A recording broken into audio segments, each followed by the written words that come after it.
Cases today about myocardial infarction with non-obstructive coronary artery disease, MINOCA. MINOCA is a clinical syndrome reported more often recently, but yet no definitive treatment guidelines have been established. Treatment focuses on underlying etiology. MINOCA is usually caused by plaque disruption or coronary microvascular dysfunction or spontaneous coronary artery dissection or coronary vasospasm or thrombosis.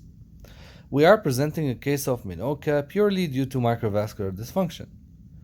Our case was a 49-year-old female with a past medical history of bipolar disorder and GERD, presented with substernal chest pain, lightheadedness, and palpitations.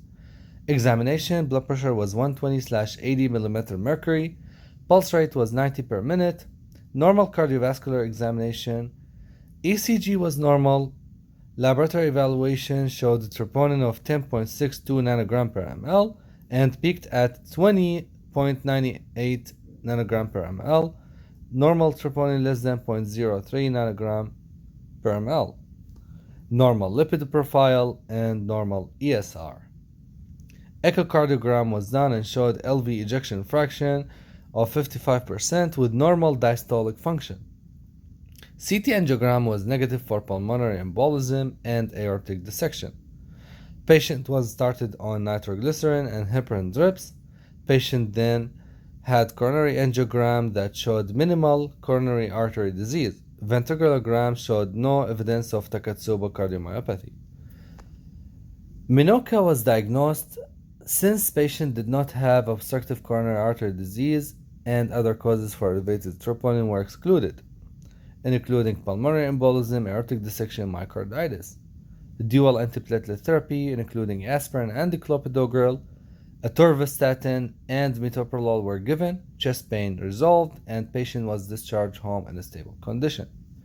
Conclusion: our case highlights MINOCA, which was treated with dual antiplatelet therapy, statin, and beta blocker based on limited evidence.